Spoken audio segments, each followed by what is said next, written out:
रामकृष्ण हरी विठ्ठल केशव. स्त्रियांना वेगवेगळ्या कालावधीमध्ये म्हणजे 20व्या वर्षीपर्यंत येणारी मासिक पाळी, 20 ते 30 या पिरियडमध्ये असणारी मासिक पाळी, 30 ते 40 या वयामध्ये असणारी मासिक पाळी आणि 40 वर्षानंतरची असणारी मासिक पाळी, ही वेगवेगळी का असते, काय कारण आणि योग्य फलनाचं म्हणजे मुलं होण्याचं वय किती हे आपण आजच्या व्हिडिओमध्ये पाहणार आहोत.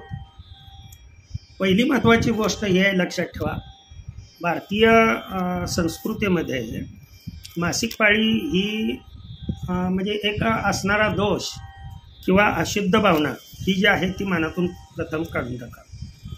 कारण आमच्या संत सोयराबाई म्हणतात, जन्माशी कारण विटाळ,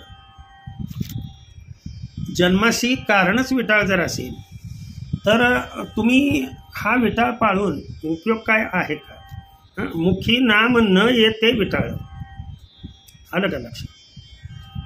तर हा विटाळ पाळायचा का नाही पाळायचा हे ज्याचा त्याचा मनाचा भाग आहे, परंतु याचा आणि देहाचा, स्त्रीच्या देहाचा हा घनिष्ठ संबंध आहे. नवे याशिवाय स्त्रीचं जीवन हे व्यर्थ आहे.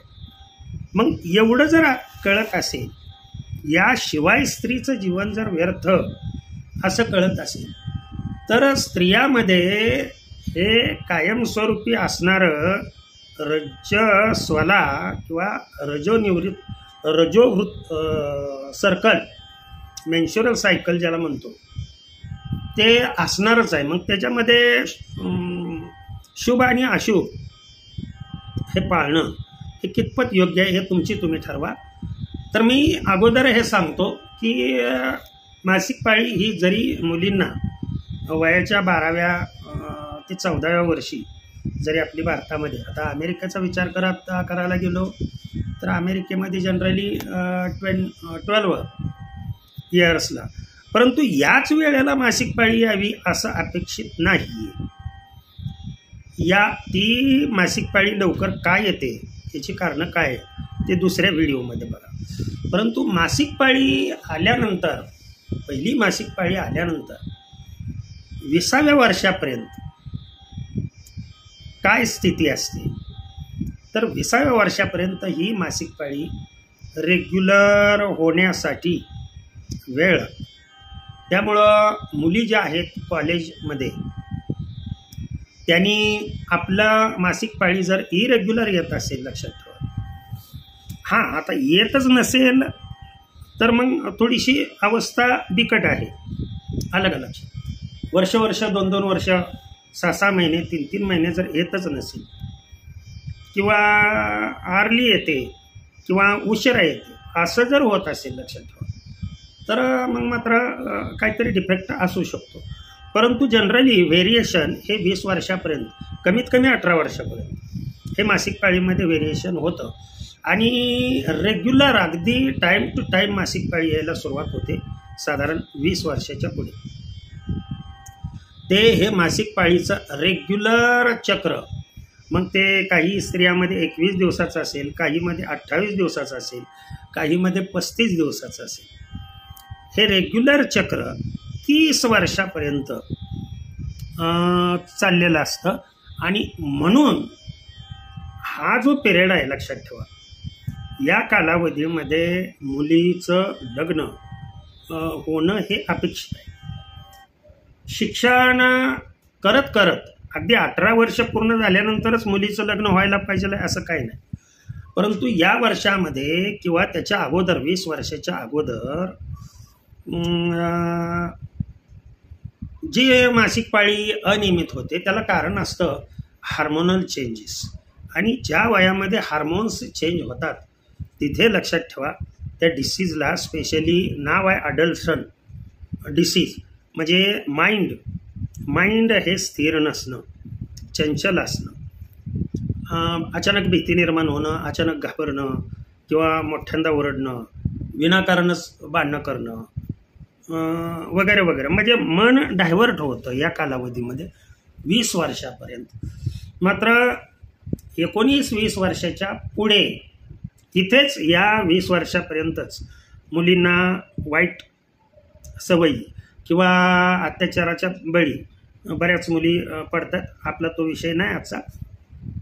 परंतु 20 वर्षाच्या पुढे ते 30 वर्षापर्यंत हा जो कालावधी आहे तो मुलींना अपत्य देण्यासाठी योग्य आहे.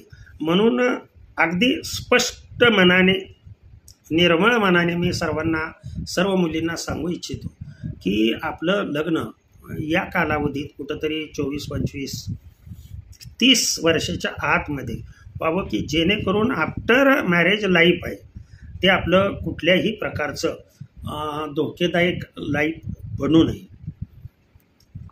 म्हणून मॅरेजेबल एज ज्याला म्हणतो आपण, आता ते काहीही ठरवू द्या, परंतु जे सर्वसाधारण आहे ते मॅरेजेबल एज हे 20 ते 30 या वर्षाच्या दरम्यान असणं आवश्यक आहे. खरा तर स्त्रीचा फर्टिलिटी पिरियडच आहे, परंतु या वेळेला स्त्रिया काय करतात, गर्भनिरोधक गोळ्या किंवा डिव्हायसेस वापरून गर्भपात करण्याचा प्रयत्न करतात. आणि त्याचा परिणाम असा होतो की पुन्हा 30 वर्षानंतर, म्हणजे फॅमिली प्लॅनिंग करायला हरकत नाही, परंतु 2 अपत्य 3 अपत्य तुम्हाला झाल्यानंतर तुम्ही फॅमिली प्लॅनिंग करू शकता ना. आलं का लक्षात? पुन्हा फर्दर तुम्ही ऑपरेशन करू शकता. स्टरलायझेशन केल्यानंतर पुन्हाचं आयुष्यही तुम्ही व्यवस्थितरित्या उपभोगू शकता ना. परंतु या कालावधी जर तुम्ही फॅमिली प्लॅनिंग करत असाल आणि या कालावधीमध्ये जर तुम्ही मुलं होऊ दिली नाहीत, अलीकडच्या मुलींचा हा मोठा प्रॉब्लेम आहे, मुलांचा हा मोठा प्रॉब्लेम आहे. मुलीच्या अपेक्षा खूप मोठ्या असतात. घर मोठं करूया आपण, अगोदर घर बांधूया आणि मग निवांत मुलाचं प्लॅनिंग करूया, आणि तोपर्यंत गर्भनिरोधक गोळ्या खाणे आणि त्याच्यामुळं मासिक पाळीचं चक्र लक्षात ठेवा. कारण ओव्हुलेशन हे नॅचरल होत असलेलं तुम्ही ते काय करताय, सप्रेस्ड करताय, म्हणजे एक्सटर्नल प्रेशर देऊन सप्रेस्ड करताय. आणि त्याच्यामुळं या वयाच्या कालावधीमध्ये, आता किशोर अवस्थेमध्ये मी अजिबातच सांगत नाही. किशोर वय म्हणजे कुठलं वय, तर साधारण 20 वर्षाच्या अगोदरचं वय. यामध्ये ठीक आहे, तुमची मासिक पाळी रेग्युलर नसते आणि या वेळेला तुम्ही म्हणजे मॅरिडी नसता, त्यावेळेला अनियमित होणं हे योग्य आहे. परंतु पुढे जेव्हा तुम्ही फर्दर लाईफ, या 10 वर्षाचा कालावधी हा सर्वात स्त्रीसाठी मुलं होण्यासाठी कालावधी अतिशय महत्त्वाचा आहे, असं माझं नव्हे तर सर्व तज्ज्ञांचं मत असं आहे. याचा अर्थ तुम्ही वेगळा काही घेऊ नका. लक्षात ठेवा, हे असलेलं भगवंताचं ज्ञान त्यांच्या चरणी अर्पण करतो आणि सेवेला पूर्णविराम देतो. आता वेगवेगळ्या कालावधीत 20व्या वर्षी, 20व्या ते 30व्या, 30व्या ते 40व्या, 40व्या ते पुढं फर्दर लाईफ कसं असतं ते पुढील व्हिडिओमध्ये मी सांगेन. झालेली सेवा भगवंताच्या चरणी अर्पण करतो आणि सेवेला पूर्णविराम देतो. कुंडलिक वरदार विठ्ठल श्री ज्ञानदेव तुकाराम, पंढरीनाथ भगवान की जय. अवधूत चिंतन श्री गुरुदेव दत्त, स्वामी समर्थ योगीराज हरिहर महाराज की जय. विठ्ठल विठ्ठल विठ्ठल विठ्ठल विठ्ठल.